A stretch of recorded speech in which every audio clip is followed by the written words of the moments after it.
नमस्कार, seat scanner में आपका स्वागत है। मैं हूं राकेश रंजन। बिहार में दूसरे चरण के लिए मतदान 11 नवंबर को होगा और 122 सीटों पर जो है चुनाव आयोजित किए जाएंगे दूसरे चरण में। तो अगर हम ये देखें कि जो दूसरा चरण है 122 सीटों का, उसमें कौन सी पार्टी कितनी सीटों पर चुनाव लड़ रही है, एनडीए से भी और महागठबंधन से भी।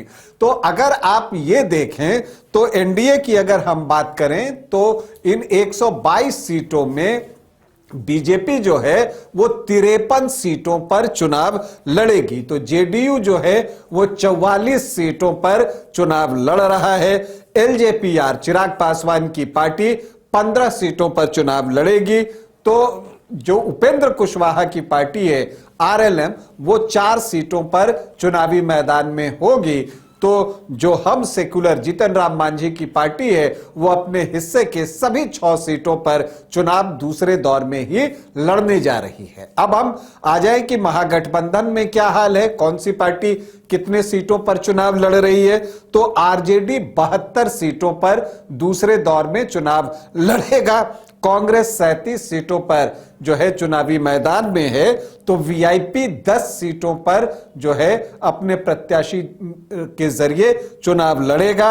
अन्य सहयोगी दल भी 5 सीटों पर चुनाव लड़ रहे हैं। तो ये है महागठबंधन का हिसाब किताब।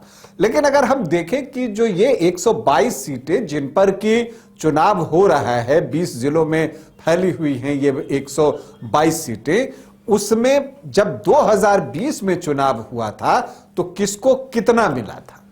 तो अगर आप देखिए तो एनडीए ने तब 66 सीटें जीती थी 2020 में। अब उसका आप अगर ब्रेकअप देखिएगा तो यहां पर आपको दिखेगा कि बीजेपी जो है पिछली बार इन 122 सीटों में 42 सीट जीतने में सफल रही थी।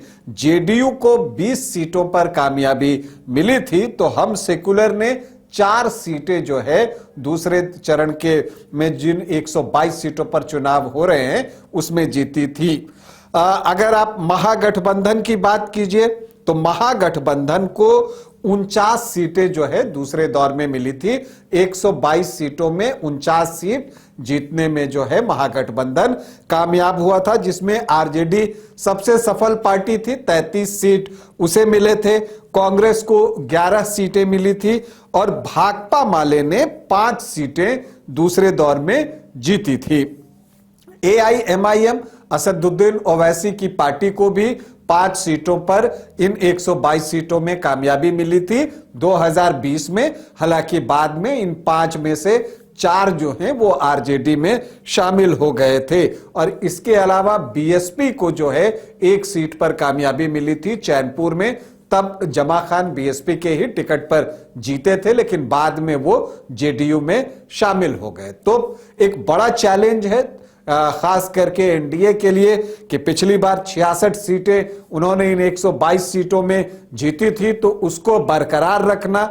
दूसरी तरफ महागठबंधन जो है उसकी कोशिश होगी कि इस फेज में वो गेन करे, तब जाकर वो मुकाबले में आ जाएगा। पिछली बार उनको सिर्फ 49 सीटें मिली थी इन 122 सीटों में। तो इसीलिए एक दिलचस्प मुकाबला हम सभी का इंतजार कर रहा है। तो अभी मैंने आपको बताया कि दूसरे दौर में किस पार्टी का कितना दांव पर लगा है। अभी के लिए इतना ही, इजाजत दें, नमस्कार।